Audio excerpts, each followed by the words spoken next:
Candidates speak out in what may be the most contentious race of the May primary. Plus, the search for a missing Michigan woman ends in Porter County. All this and more coming up on Lakeshore Report.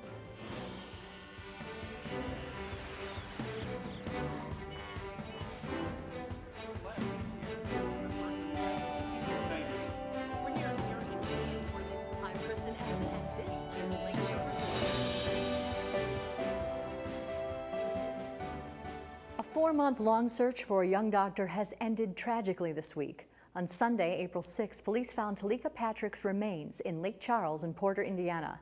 30-year-old Patrick was reported missing from Kalamazoo, Michigan on December 6th. On the night prior to her disappearance, Patrick's car was recovered by police, abandoned along I-94 westbound, adjacent to the lake. In January, police from Indiana, Michigan, and the FBI used sonar equipment to search the lake through heavy ice, but nothing was detected at the time. Police were notified of the body after a fisherman called to report seeing something unusual in the water. Porter County Coroner Chuck Harris confirmed the identity of the remains on Wednesday. The autopsy result did show that her death is consistent with a drowning type of death, but once again, the final cause and manner of her death has not been determined at this point. There was no trauma to the body whatsoever, so that is one thing that we do know at this point. Police say pending toxicology reports could provide additional information as to the cause of death. One of the most talked about races in the upcoming May primary is the Lake County Sheriff's race. The 5 candidates met for their second debate on Tuesday at Indiana University Northwest in Gary. Current Sheriff Democrat John Bunsich is being challenged by fellow Democrats Oscar Martinez Jr. and Richard Ligon. Republicans John Ramos Jr. and Dan Bursack are also competing for the position. The candidates expressed differing viewpoints on how to handle a federal mandate for the improvements of the jail, how to combat gang activity in Lake County, and issues of pay and training for jail officers. Our own Steve Walsh moderated the debate, which can be heard in its entirety on our website, lakeshorepublicmedia.org. For the second time in 5 months, Indiana has been denied federal assistance following a natural disaster. The Federal Emergency Management Agency, or FEMA, denied the state's request for public assistance grants following the snowstorm of January 5th through the 9th. Governor Pence, working with Indiana's Department of Homeland Security, requested aid for 49 counties, including Lake, LaPorte, Jasper, and Newton. FEMA denied the claim because it says damage from this event is not beyond the capabilities of the state to handle. Governor Pence said he will appeal the decision. If approved, the grants would help local governments and certain nonprofit organizations pay for damages caused by the storm. The request is also seeking snow assistance for 32 counties to help cover the cost of snow removal. In January, FEMA denied a separate claim for assistance following damages caused by tornadoes last November. Warmer weather means a pair of organizations is once again taking to the streets to fight hunger. The Food Bank of Northwest Indiana and the Northwest Indiana McDonald's operators officially kicked off this year's Pantry on the Go program Wednesday in Merrillville. The food bank was presented with a $25,000 donation from local McDonald's operators. Volunteers then began unpacking and organizing hundreds of pounds of food for distribution. The mobile food pantry will make more than 60 stops in 5 counties this year, delivering free food to anyone in need.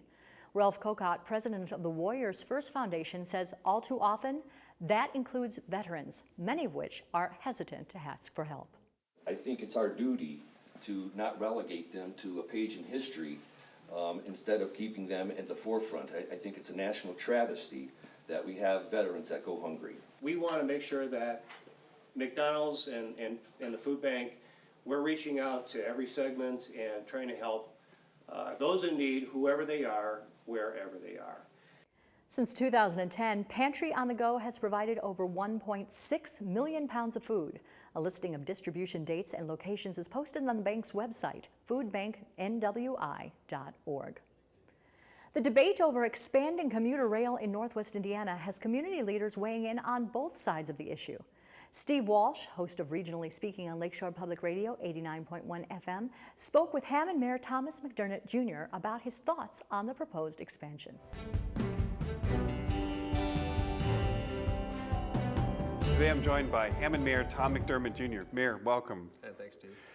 So I think the news of the day is the South Shore expansion. We had Congressman Peter Visklowski on the radio earlier in the week. We've had a number of communities sign on pledges of support to fund this expansion from Hammond down into Dyer. So far, Hammond has not signed on to this. What are your concerns? Oh, we have. I mean, technically, we pledged $250,000 towards a required study, the environmental impact statement. And once the environmental impact study is completed, you know, we'll talk at that time about a permanent pledge of CDIT, which is what most communities are doing before the study comes out.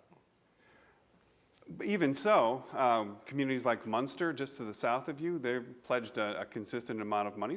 Even some communities that aren't even in the path of this expansion have committed. You would imagine because it's going to go right through Hammond, you might even get a station out of this, that you'd be one of the first champions. Do you have reservations at all? Well, something you said in that statement, you said you would imagine. I mean, that's all we're doing right now is imagining. I mean, if I'm going to pledge, we're being asked to pledge $900,000 a year in Hammond for 30 years. So people say it's only $900,000, and I say that's $27 million as far as I'm concerned. And if I'm going to spend $27 million on a project, I don't want to imagine. I want to know hard answers. We need to know if we're spending $27 million, what we're getting for that $27 million. And what have you been told so far? There's no guarantees. There's no promises. What do you mean by no promise? Yeah, things. What are you looking for? Things like, are you looking for a station in what's Hammond? The route? Nobody knows. I mean, is there going to be freight on the South Shore line? There's no guarantees, one way or another. That makes a big difference to me because one of our major problems in Hammond right now is train cars going through at 2 miles an hour, blocking intersections for an hour at a time. And if we are going to have the extension, I would like to think it's just the commuter train, because those are pretty quick through the intersection. It's not a very big sacrifice, but I have very, very nice neighborhoods that could be severely impacted by this line, and I need to know if I'm spending $27 million, what to tell my residents. On the other side of this, what do you think the upside is to this? Or is there an upside to this? No, there's upside. In 2008, the last time the congressman was down in the General Assembly testifying, I was testifying with him and Mayor Costas of Valpo. And, I guess here we are 6 years later, I'm still agreed to the concept in general, but, I'm being asked to front $27 million. And I want to make sure that if we're going to spend $27 million, which I'm not opposed to, but if we are spending $27 million, I would like to know answers. If a developer came to the city and said, Mayor, I got this great project, I need $27 million, you're going to love it. It's going to be great, it's going to make your city unbelievable. And I said, well, tell me about it. And he says, I can't tell you about it, Mayor, but just promise, you're going to love this. Well, but on the other hand, you've been talking about this since 1987. I mean, this has been going on for a while. Are there really a lot of unanswered questions at this point? I could tell you, Steve, there's concern in Hammond with strong, lifetime Hammond residents that are concerned. And if they're concerned, it's my job to be concerned as well. On Lakeshore Report, a local group is hoping to breathe some new life into some well-known classics. That story when we return.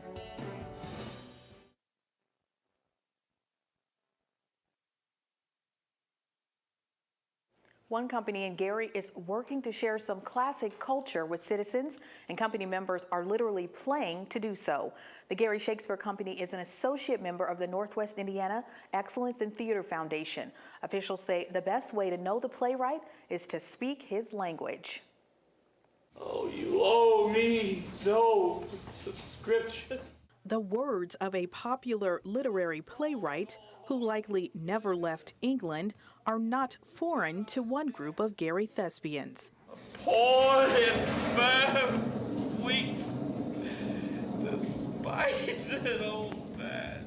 Coria Channing, board president of the Gary Shakespeare Company, says the newly formed group brings the works of the bard to the broader public. We think that Shakespeare is classic and teaches people, theater goers, and anyone who decides to watch it, a lot about family, about values, about love, war. Common themes in Shakespearean works, the group is betting are timeless and relatable. Volunteers, about 30 residents and professional actors, fueled the group's performance of the tragedy King Lear last summer. Then let it be so. The company hopes to entertain and educate.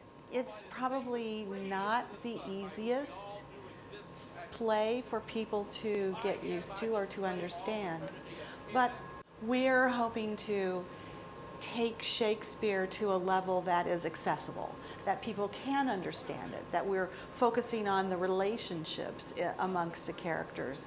And I think we were quite successful. A few folding chairs and a modest cardboard sign, a new home make for the growing not-for-profit group. The group recently moved into the former home of the Miller Historical Society Museum on Lake Street in Gary. After performing King Lear at Indiana University Northwest Theater, Channing says, we needed a place that we could call our own, that we could change and make into whatever kind of theater we wanted. New chairs and plans to craft a 50-seat intimate theater are in the works. The new home of the Gary Shakespeare Company is 2 doors down from the already established Theater by the Lake. And board members say this part of Lake Street is happy to be known as the Theater District. It's right in the heart of everything that's happening artistically in Millers. She says she hopes residents see the space as their own. A recent audition for an upcoming public reading of Romeo and Juliet encouraged both beginners and experts to try out. I know that we want to make it, again, accessible, something that people understand, the richness of the language, the depth of the characters, the meaning of their love. Well, I hope people come to see what we're doing here. So young, my lord, and true. Channing says the company is planning to debut a new studio when they present Romeo and Juliet in May.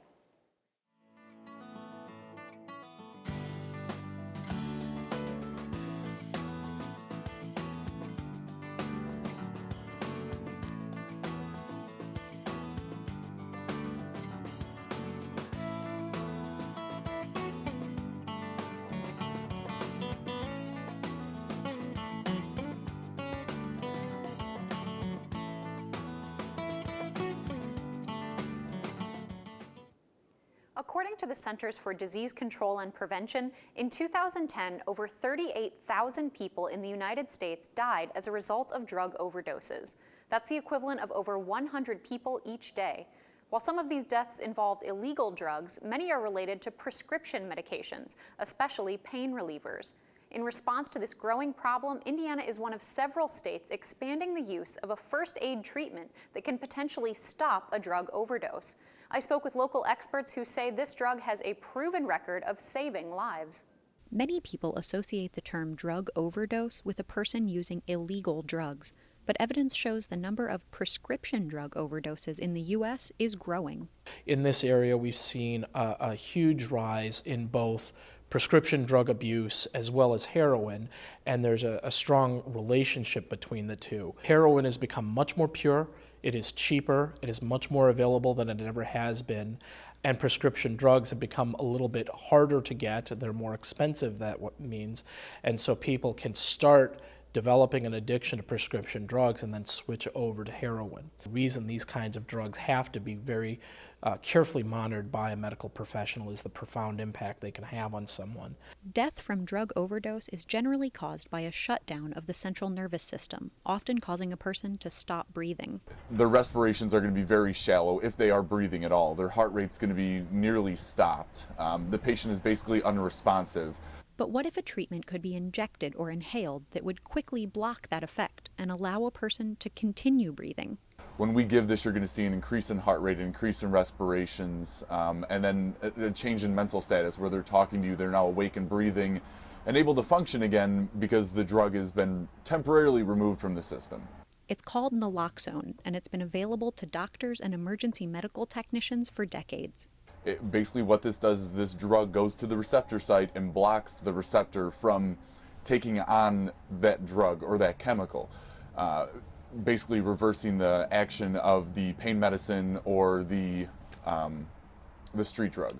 As the number of drug overdoses continues to rise, Indiana is joining other states in increasing access to the treatment.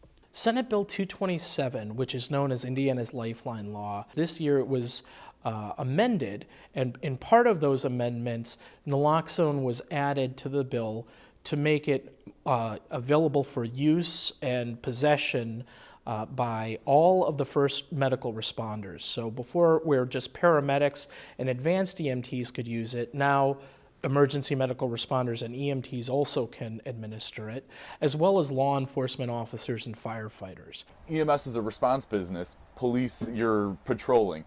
So police are out on the streets. If the call comes in, they're usually on scene a minute or two prior to our arrival. If they get there, they can recognize the signs and symptoms of an overdose. They can administer this drug.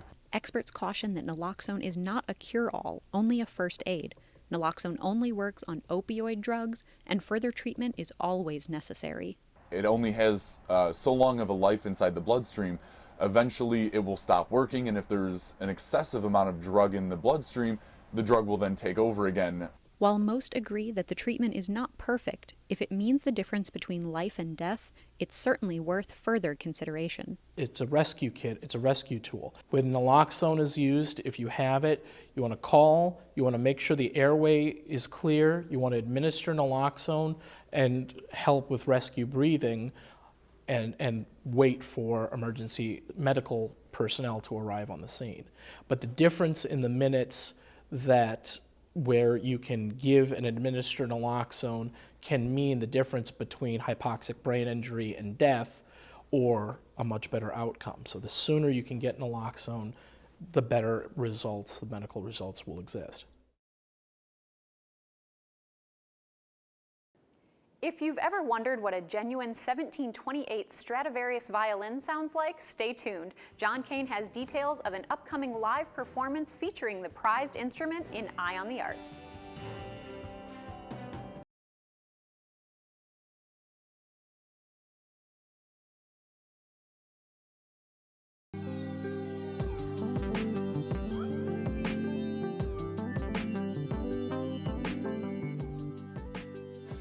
Hi, joining me for this edition of Eye on the Arts is Kirk Muspratt, music director and conductor of the Northwest Indiana Symphony Orchestra. Welcome back, Kirk. Thank you, John.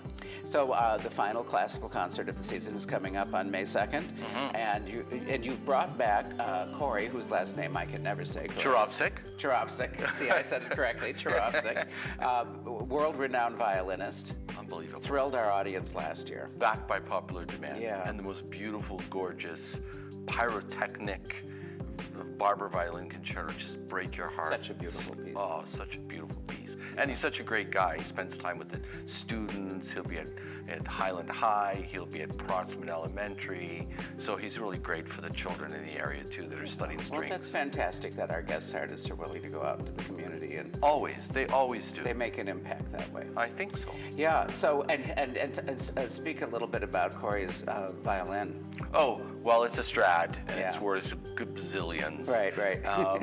And he's very lucky to have it. He actually doesn't own it. A bank in Canada loans it to him, a Swiss-Canadian bank, which is often what people do. They invest in art or a violin like that. And so he takes it and plays it, which is very good for the instrument, too. Yeah. Oh, that's fantastic. Yeah. Okay, so that's on the first half of the concert, okay, is Corey. And then the second half is the really big Mahler. And it's called the Titan. It's called the Titan. For good reason, I suspect. Well, there are two timpani players, there are offstage trumpet players, the orchestra is enormous. The concept of the piece is just unbelievable. Beethoven writes his first symphony. It's 23 minutes long. Mahler writes his first symphony. The last movement is 24 minutes long. So pack a lunch. Pack a lunch. Actually, it goes by very quickly, though. For all of us, the performance, I've never heard a patron say, oh, that was really long, because it's so varied and so interesting. Yeah, no, all of his music and is so interesting. 8 horns stand up at the end. And Mahler was Jewish. Oh, yes, absolutely. So this creeps into his, in the third movement, klezmer music, celebration music. Fun. Yeah, clarinets with klezmer stuff. Yeah, all of that European stuff. Yeah, he's a bohemian.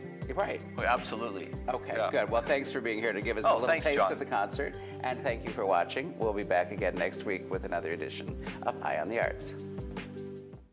Ever dreamed of going on a treasure hunt? Well, there's a surprising amount of treasure to be found right here in Northwest Indiana. We found out how to get started on this week's Jump in the Lake. Okay, found it. You can do all summer. Something you can do. Okay, let's go. Is it under the bridge? You see it? Yep. People all over the world are finding hidden treasure. What is it? It's a global scavenger hunt, and it's called geocaching. Where is it? Well, pretty much everywhere. All you need to get started is a GPS, some coordinates you can probably get from your computer. Now, if you haven't done it before, the best way to start is to go online. So I've already gone to geocaching.com and I have created my ID. I am Kristen, 2014, you can find me. And what we're going to do is put in our zip code, and that's going to be a Northwest Indiana zip code. And I have over 24,000 geocaches. Now, what I also get here in the description are the coordinates. So I'm going to enter these degrees and coordinates into a couple things. I can use a portable GPS, which is very handy, or more simply, I can even use my phone. If I download the appropriate app, which I have, I can enter the coordinates into my phone and it will lead me to the treasure. Okay. Follow the arrow. Okay. Wait, I think my arrow's going the wrong way. I'm following you. You know what you're doing. It is. I think it's awesome. I mean, you start seeing the wildlife. I've seen deer. Yeah, we're really close. I think it's over. Okay, now he's going one way. I'm going to go this way. Yeah. You will be. It says you'll be searching for a preformed bison or seed container. You're in trouble. That is small. Okay. A bison container is small. It's about 1.5 inches long. You might find them on the end of a keychain or something like that. That would lead me to believe it's not going to be on the ground, that it's likely going to be up in a tree somewhere. Oh boy.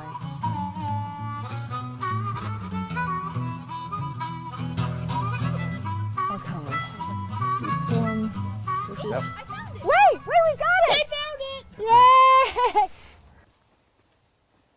Yay! Yeah. Oh, that's a little one. All right, so is this just the log That's that we just have? something that small. All you're going to have is the log. All right. Yes, I'm going to use your face. We have had a fantastic time today. We are out in Deep River Park. We are enjoying the great outdoors. We are exploring Indiana, and we are finding lots and lots of treasure. Geocaching, get on out there and try it. You can find out more about geocaching or any of our Jump in the Lake stories by going to lakeshorepublicmedia.org. Yeah, that looked like a lot of fun, and I have to admit, I'm impressed that that young man found such a tiny little item out there in that vast woods. Some of them were incredibly difficult to find. Others were far easier. They were bigger, and a lot of times when you find a bigger one, there are little treasures inside. You take one out, you put one in. So it's, again, it's a sustainable, renewable treasure hunt. It's something that you can continue to do for years and years. Yeah, a very neat thing to know about. I didn't know about it. And if there's some events or activities going on out there that you think people should know about, please let us know. We're always open to suggestions for segments like Jump in the Lake or any of our stories. So visit us at lakeshorepublicmedia.org if you have some story ideas. And we're always happy to hear from our viewers. Please join us again next time on Lakeshore Report.